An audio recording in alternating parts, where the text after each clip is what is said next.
Assalamualaikum warahmatullahi wabarakatuh. Hai Bapak Ibu Guru Penggerak. Perkenalkan, saya Ilham Agam Setiawan, calon guru penggerak angkatan 9 dari Kabupaten Gayulos. Di sini saya akan menyampaikan terkait dengan tugas saya, yaitu pada tugas 11A8 koneksi antar materi berupa kesimpulan dan refleksi modul 1.1. Kegiatan ini bertujuan untuk peserta mampu membuat kesimpulan dan refleksi pengetahuan dan pengalaman baru yang dipelajari dari pemikiran Ki Hajar Dewantara. Kesimpulan dan penjelasan mengenai pemikiran Ki Hajar Dewantara yaitu diantaranya berhamba pada anak, menjadikan anak sebagai subjek pembelajaran, bukan objek pembelajaran. Bermain adalah kodrat anak, sehingga mendidik dengan metode bermain, outbound maupun kesenian tentulah lebih disukai oleh anak. Pada pendidikan Ki Hajar Dewantara mengingatkan kita tentang adanya trilogi pendidikan, yaitu Ingarso Sung Tolodo, Ingarso Mangunkarso, dan Tuturi Handayani. Selain itu, peran guru dalam pembelajaran sesuai dengan pemikiran Ki Hajar Dewantara adalah sistem among dan menuntun, mendidik dengan pola asih, asah, asuh, ngomong, dan kasih sayang. Selain itu, perlu kita perhatikan bahwa setiap anak memiliki kodrat alam dan kodrat zaman. Mendidik hendaklah memperhatikan minat dan bakat peserta didik sesuai dengan perkembangan zaman. Pendidikan yang kita lakukan tidak terlepas pada peran pusat pendidikan.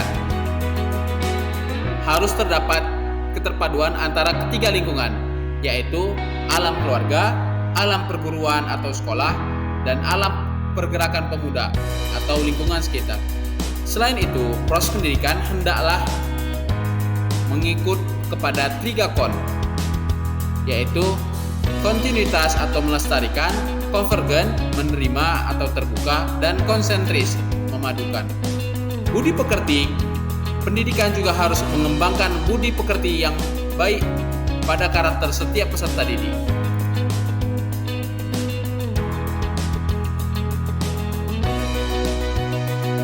Adapun proses pembelajaran yang saya lakukan sebelum mempelajari modul ini yaitu pembelajaran hanya pada proses pentransferan materi, sehingga esensi pembelajaran hanya memikirkan kognitif.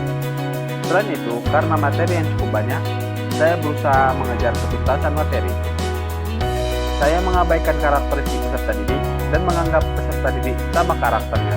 Selain itu, jika peserta didik mencapai KKM, maka pembelajaran itu dianggap telah selesai. Saya juga merasa bahwa guru merupakan satu-satunya sumber belajar. Selain itu, saya juga bersifat aktif dan tidak peduli apakah peserta didik paham atau tidak dalam pembelajaran. Tolak ukur ketuntasan pembelajaran adalah apabila peserta didik telah hafal materi yang telah saya ajarkan. Selain itu, saya juga mengeluh apabila peserta didik tidak tuntas setelah melakukan evaluasi. Proses pembelajaran yang saya lakukan adalah menuntut peserta didik harus sesuai dengan keinginan saya. Setelah saya mempelajari modul terkait dengan pemikiran Ki Hajar Dewantara, terdapat banyak perubahan terkait dengan pemikiran maupun perilaku. Di antaranya yaitu, pembelajaran haruslah meliputi aspek. Pembelajaran harus mencakup seluruh aspek afektif, kognitif, psikomotorik, spiritual, dan sosial budaya. Selain itu, pembelajaran haruslah bermakna.